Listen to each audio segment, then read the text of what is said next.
Now that is the new Ford Explorer, and I'm going to tell you everything that you need to know about it. I'm Jordan, and you're watching Auto Express. The Ford Explorer is a pretty conservatively sized 5-seat family SUV that is all electric. Before this car came out, the Ford Explorer was a name that was used for a pretty big SUV in the US. Now this car actually has absolutely nothing to do with it. In fact, it is a European only product, which means this has more to do with a Volkswagen ID.4 than any Ford in the US. Inherently, we think it is a pretty slick looking thing, and it has some pretty cool styling details. Now let's start with those pretty cool styling details with the nose, which looks really quite distinctive. It is not particularly fancy. The light bar doesn't run all the way across, they're just the headlights, but the big fat Ford badge and this black bar here make it look distinctive on the road. All models have this big silver U-shaped moment at the bottom of the bumper, which is pretty cool, and this car rides on the 20-inch wheel option. You can get 21s as an option, and the base car has 19s. Another cool little detail here is the C-pillar. Now this whole panel here is one piece of glass, and these are actually iron-on stickers that sit on the outside. Around the back, it's all pretty conservative. There's a similar silver U-shape that runs along the base of the bumper, and another full-width black bar that, once again, doesn't have any lights attached. Instead, all of the lighting is contained into this one single unit. Inherently, we think that it's a pretty conservatively styled thing,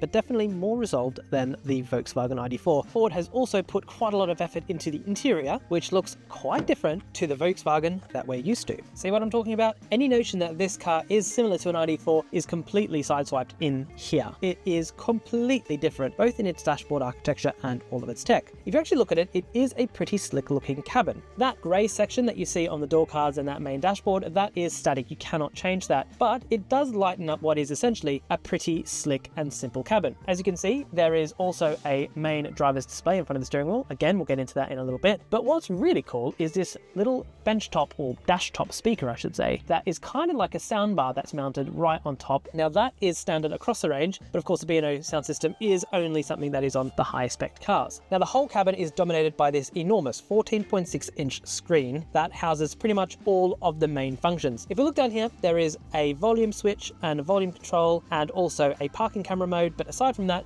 there is almost no physical buttons on the interior, which is either a good or a bad thing depending on your preferences. Now the software itself is actually a Ford system. It's not Volkswagen, which means that it works very similarly to the sort of screen that you get in a Mustang Mach-E. So you get here a standard window for your sat-nav, plus a window for your stereo, and a few other bits and bobs. In addition to that, there is also this little screen in front of the driver. Here you see main information like your battery charge or your speed, as well as some of your active safety driver functions. Now, high-spec cars like the one we've got here also have a head-up display, which works really well, quite clear, responsive, and doesn't get too much in the way. There is a little party trick with this screen as well, because if you don't particularly like the angle or if it's getting a bit glary, you can actually push it forward to make it almost completely vertical.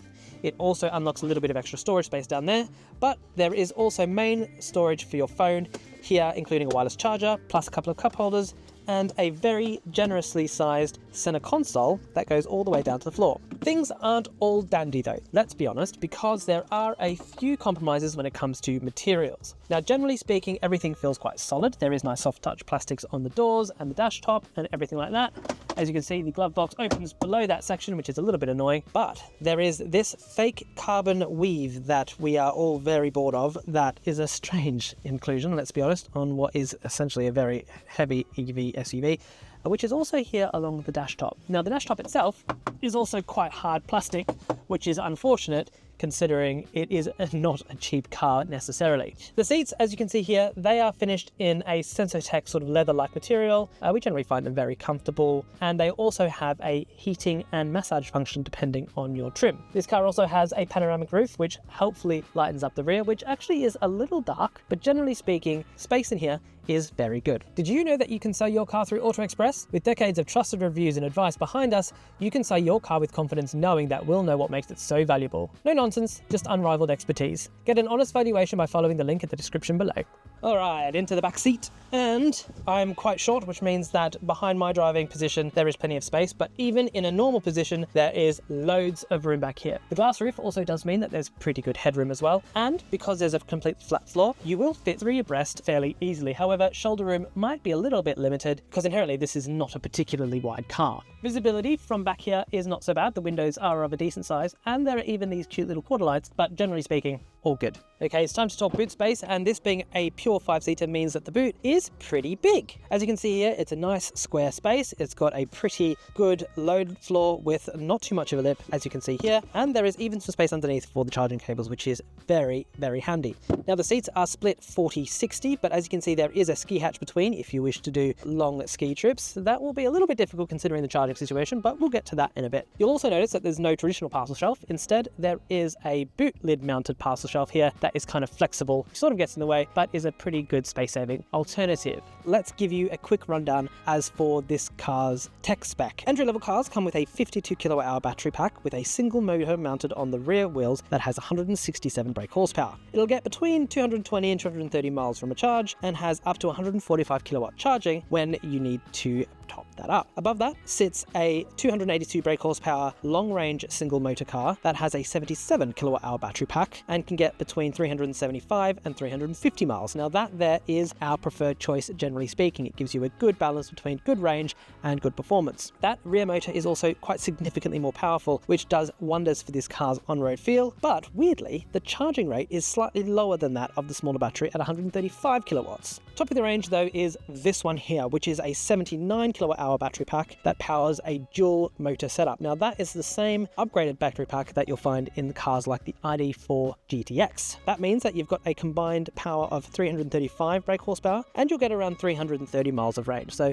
not too much of a compromise in terms of range compared to the single motor long range, but quite a lot of added performance. And you also get much faster charging at 185 kilowatts, so that will bring that fast charge down on longer journeys. On the road, well, this thing drives pretty similarly to those Volkswagens we mentioned before, but if we're being absolutely true, they probably drive with just a little bit more sophistication. Now, Ford has been known for making its normal everyday family cars drive incredibly well for years. Well, you know, Ford Focus, Ford Escort, just think about it. And while the same isn't quite true of this Explorer, it's actually not too far off. It does just feel that little bit more connected, that little bit more refined, that little bit more sophisticated than VW's offerings. And I don't quite know how they've done that considering it shares so much with the VW.